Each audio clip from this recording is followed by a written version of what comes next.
Uma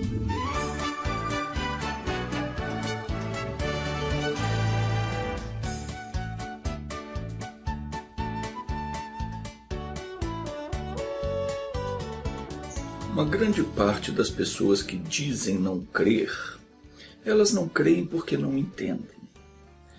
Porque se a Bíblia não diz nada para ela, se ela não entendeu coisa alguma, ela vai crer no quê?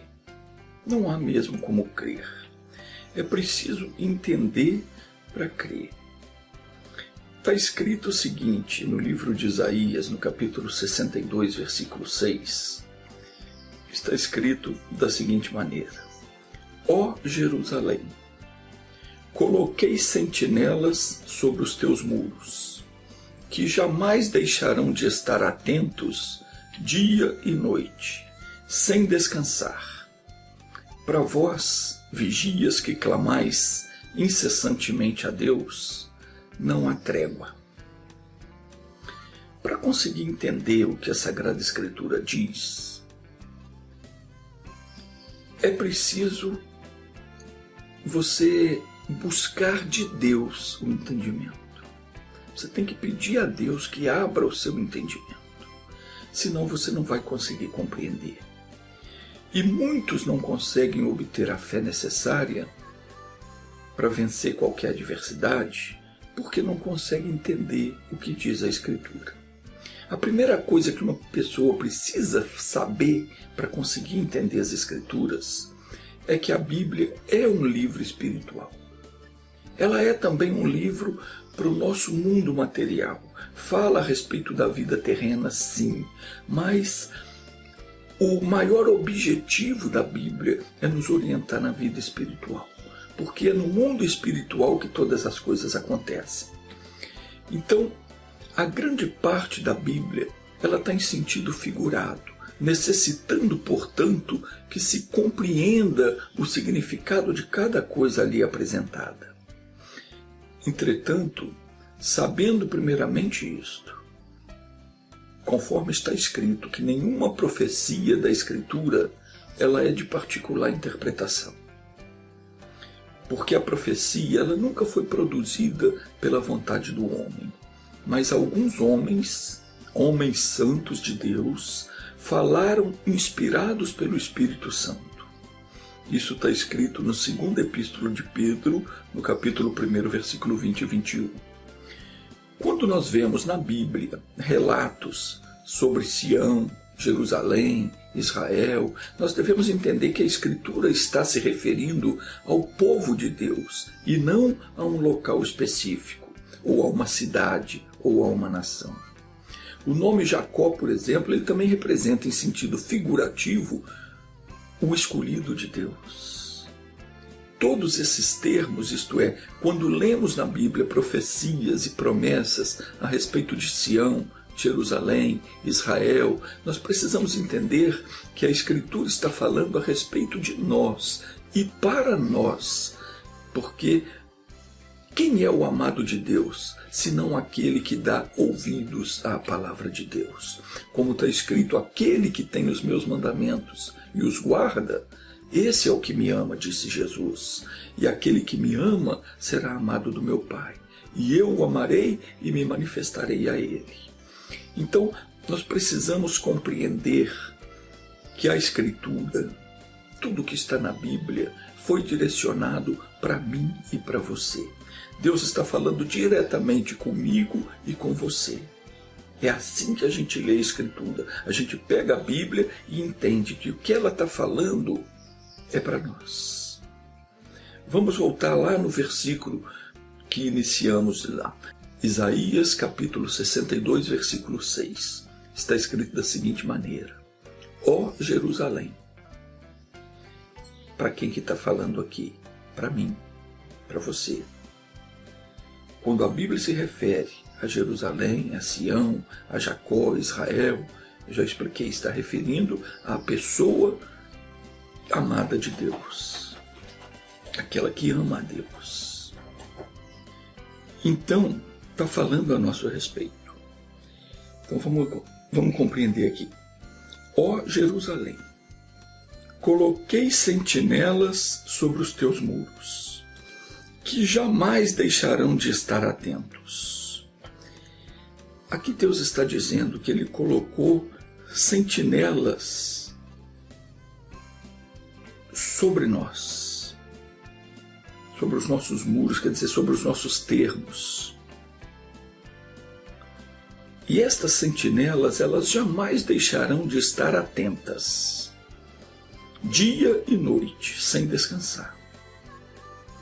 E Deus diz: para vós, vigias, que clamais incessantemente a Deus, não há trégua. Não há trégua. Então, voltando aqui ao que eu estava falando, destrinchando aquilo que o Senhor disse, Ele estava dizendo por intermédio do profeta Isaías, que colocou sentinelas sobre os nossos termos, que estariam atentos dia e noite, sem descansar. E Deus diz: para vós, vigias, que clamais incessantemente a Deus, não há trégua. Também não deixes que o Eterno descanse, até que tenha reconstruído Jerusalém, fazendo dela uma cidade elogiada em todo o mundo. Nesse versículo, Deus fala a respeito de nós, então. Ele está dizendo o seguinte, que Ele próprio ordenou a alguns dos seus anjos que estivessem como sentinela sobre nós, atentos dia e noite, sem descansar. E advertiu aos anjos, dizendo: vocês, anjos, vigias, que clamais incessantemente a mim, para vocês não há trégua. Vocês devem constantemente me lembrar das minhas promessas. Não dê descanso até que eu tenha reconstruído, ou seja, até que eu tenha abençoado, até que eu tenha levantado essa pessoa e faça dela uma pessoa feliz e vitoriosa. Deus continua falando por meio do profeta, dizendo: Deus jurou pela sua destra, pelo seu braço forte: não tornarei a dar o seu trigo como alimento aos seus inimigos, nem os seus estrangeiros tomarão a beber do teu vinho. E aquele com que tu te afadigaste produzindo. Quem é o estrangeiro? O estrangeiro é aquele que não faz parte da tua família. Ele não vai se usufruir do teu trabalho, se beneficiar do teu trabalho. Aquilo com que você se esforçou para conseguir é para você, é para os seus filhos, e não para o estrangeiro. Entretanto, diz a palavra de Deus, aqueles que ceifaram o trigo o comerão. Quer dizer, aquilo que você trabalhou é para você. E você vai comer louvando ao Senhor. E aqueles que ajuntaram das uvas beberão alegremente diante de mim, diz o Senhor. Isso é uma coisa maravilhosa. Deus promete que Ele não permitirá que o inimigo se aproprie de nada que nos pertence. O nosso trigo representa o nosso sustento, bem como os nossos bens materiais, enquanto que o nosso vinho e as nossas uvas fazem menção à nossa alegria de viver. E, é claro, diz respeito à nossa saúde e ao nosso bem-estar.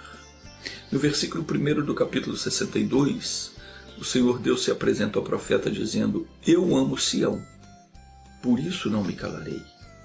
Não descansarei até que a sua vitória brilhe como o sol e a sua salvação brilhe como uma tocha acesa. Meu caro, minha cara, Deus te ama. Se você está enfrentando algum problema, lembra que Ele prometeu que Ele não descansaria até te dar a vitória. Pega essa promessa, segura firme, fala com Deus em oração e diga para Ele: o Senhor prometeu. Não se cale diante do problema, não aceite jamais que o mal roube a sua felicidade ou tire a sua paz. Não aceita enfermidade, não aceita fracasso, não aceita derrota, não aceite a escassez. Clame a Deus, não deixe que Ele descanse, fale com Ele, lembre-o das suas promessas. De uma coisa você pode ter certeza: Deus jamais ia revelar algo a você se Ele não fosse fazer em seu benefício. Agora, se você não lê a Bíblia, Deus não te revela coisa nenhuma. E aí você não tem o que clamar então. Porque pedir por pedir, pedir palavras vazias, não resolve. Deus não tem obrigação de cumprir nada que Ele não tenha prometido. É preciso que você saiba o que Ele prometeu e clame pelas promessas dEle, porque as promessas dEle é o seu direito. Se Deus colocou fé no seu coração, e isso você só sabe quando você sente o seu coração arder por dentro, no momento em que você estiver lendo a mensagem, é porque Ele vai te abençoar, naquele sentido. Tudo que você lê na Bíblia e sentir o movimento de Deus aqui no seu coração, aquilo Deus está te dando. Sobre aquilo você deve orar, porque Ele já te concedeu aquilo. Ele vai te abençoar naquele sentido. Ele próprio disse: abriria eu a madre e não geraria? Ou geraria e fecharia a madre? Diz o Senhor. Deus não é homem para mentir. Ele não vai mentir nunca. Então, se Ele te dá um entendimento, te mostra alguma coisa na Bíblia, que você entende aquilo é para você, Ele está falando com você, pode ter certeza que Ele não ia mostrar aquilo para você se Ele não quisesse te dar. É assim que você tem que crer. Pode ter certeza. Está escrito: Deus não é homem para que minta. Deus te abençoe.